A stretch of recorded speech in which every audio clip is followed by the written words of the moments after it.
কেন্দ্ৰীয় সমিতিৰ নিৰ্দেশমতে সমগ্ৰ অসমৰ লগতে ডিব্ৰুগড় জিলাতো আমাৰ হয়। আজি আমি সদৌ দেৱকী ছাত্ৰ সন্থা অসমজোৰা আমি ধাৰণা কাৰ্যসূচী লৈছোঁ আৰু আজি আমাৰ এই ধাৰণা কাৰ্যসূচীৰে মূল দাবী হৈছে জনজাতিকৰণ। এই বিজেপি চৰকাৰখনে আমাক কৈছিলে 90 দিনৰ ভিতৰত আমি এই আদিবাসীসকলক আমি জনজাতিকৰণৰ মৰ্যাদা প্ৰদান কৰিম, কিন্তু আজি 90 দিন উকলি গ'ল। আজি 2টা লোকসভা 3টা লোকসভা ইলেকশ্যন হ'ল, 2টা বিধানসভা ইলেকশ্যন পাৰ হ'ল। আজি এখন চৰকাৰে জনজাতিকৰণৰ নামত এটা প্ৰতিবেদনো দাখিল কৰিব নোৱাৰিলে।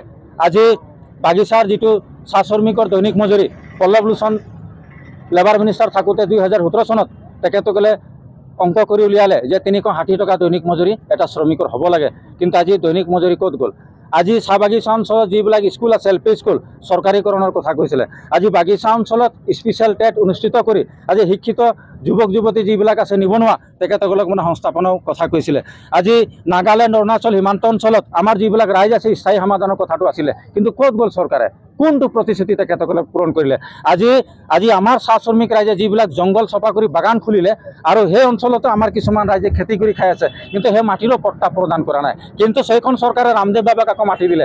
এতিয়া কথাটো হৈছে কি, আমাৰ শ্ৰমিক যিবিলাকে খেতি কৰি খাই আছে তাতে কিছু কোম্পানীবিলাকে আমাৰ শ্ৰমিকক ভয় ভাবুকি দি কামৰ পৰা বঞ্চিত কৰি ৰাখিছে, কিন্তু এখন চৰকাৰে এই শ্ৰমিকসকলক কামো দিয়াব পৰা নাই। গতিকে এইখন চৰকাৰৰ প্ৰতি আস্থা আমাৰ হেৰাই গৈছে। আমাৰ দাবী হ'ল যে আমাৰ যিবিলাক জনজাতিকৰণে হওক অন্যান্য যি দাবী আছে এই দাবীসমূহ আমাক পূৰণ কৰিব লাগিব, অথবা আমাৰ এই সংগ্ৰাম কিন্তু আমাৰ তীব্ৰতৰ হ'ব।